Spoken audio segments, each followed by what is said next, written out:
Hey, I'm Caleb from Caleb's Aviation. Welcome back to my channel, and to another video. This video I filmed way back in January of 2025, and I have been quite busy with lots of other things since then, hence why it's been delayed till now. And because lots of other projects have come out between now and then, I figure it's time for a little bit of recap. Back in December 2024, I was headed to Europe. That first meant a flight with United Airlines on a 737-800 from Detroit bound for Washington Dulles. That flight was solely for the purpose of catching Lufthansa's Boeing 747-900, where I would be flying upstairs in business class from Dulles through to Frankfurt. That flight was really good, and the video's out. I arrived in Frankfurt, connected in Frankfurt Airport for 2 hours, whilst my GoPro on the 747 connected from Frankfurt to Munich on a standard Airbus A320 flight of Lufthansa, spotted an Airbus A380 heading out, boarded a river cruise, spent a couple days there on vacation, left from Hungary, took a train from Hungary back up to Frankfurt Airport, where I did some plane spotting, boarded a 747-8, flew back to Newark, New Jersey, and that's where this video starts right here.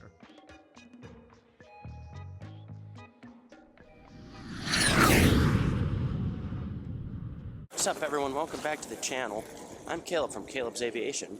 Right now I'm here in Newark Airport, connecting back home off of a long-haul flight with Lufthansa to Newark. I will be connecting with United Airlines, the largest airline here at Newark, back to Detroit on a standard domestic flight. It's kind of dark outside though now, so I think maybe it's a red-eye flight, and it's not exactly gone to plan. More about that later. Let's find our gate. Yeah, so here we are. Welcome to Newark Liberty International Airport on January 2nd, 2025. I boarded a bus after I arrived into the terminal with Lufthansa on the 747 into Terminal C. I then have to take the bus all around the terminals to end up way down at the bottom of the screen, as you can see here, in Terminal A for my United flight.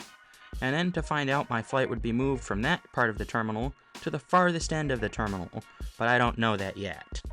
There were some great views from the bus, like this United Airbus A319, however, the colors and darkness with the light inside the bus really messed up the shot. Well, we're here. We connected over to the other terminal now since our gate was changed. In the right terminal here in Terminal A, and hopefully our flight still goes on time. Gonna find a seat and wait it out. Yeah, so that was being optimistic. My flight, in fact, did not go out on time. Not even close. There's one of the buses down there, just like what I rode, and I watched as several 737s of United took off, but unfortunately, not my 737. There'd been a mechanical problem with my original 737-900. That meant United had to find another, which they did, after 3 hours, which meant we then all had to walk to another part of the terminal for that 737. It was a mess. I do not recommend connecting in Newark Airport, especially late at night. Almost all the food vendors close, and it's a painful experience waiting around. My 737-900 for this evening. She was 16 years old, originally delivered to Continental Airlines.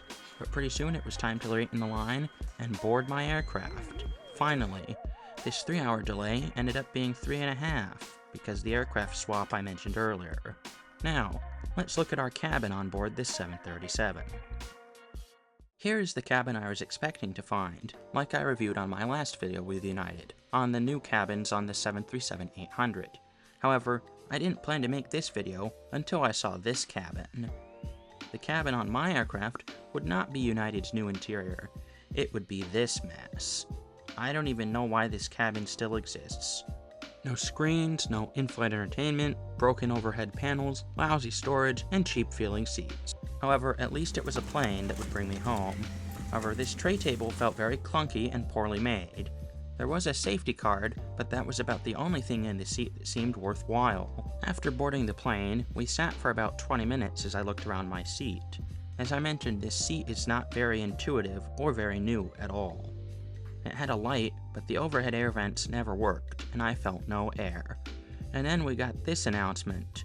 The plane was stuck at the gate because the jet bridge was broken. Well, at least the jet bridge is fixed. It should be off soon. In the end, it took about an hour and a half of sitting on the plane till the jet bridge was fixed and we were pushed back. In total, my flight would suffer a delay of 5 hours and 20 minutes from the original departure time, that I had to sit in Newark Airport, between the broken plane, the broken jet bridge, the equipment swap, and the slow taxi time. I also apologize for no proper takeoff and landing footage, as my GoPro was still lost on the 747-400. Overall, I was really disappointed. I'd heard great things about this new terminal at Newark Airport, and yes, the terminal itself was great, nicely built with lots of natural light. However, after about 7 p.m. local time, all of the restaurants and shops closed, so I sat without food for 3 of these 5 hours of delay, which was really irritating.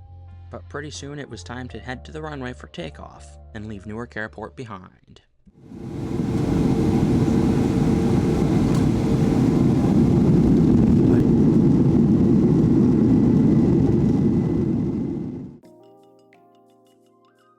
Now that we're up in the air, it's time to have a look at our route.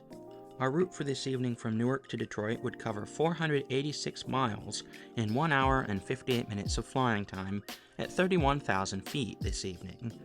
I'm sorry too that there's no map pictured here, as I lost my recording of this flight on Flight Radar 24. Also, this is a reminder to subscribe to my channel if you haven't. Leave me a like, turn on that notification bell, and leave a comment if you enjoyed this video. Once up in the air at cruise altitude, which is not pictured here, these lights came on in the cabin, bathing it in this beautiful United blue.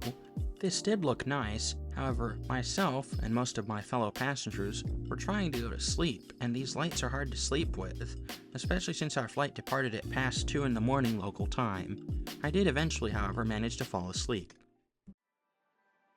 So, what are my impressions from flying United? Well, I flew the newer cabin in that earlier video you may have already seen, linked on my channel, and we have this video, which is the older cabin.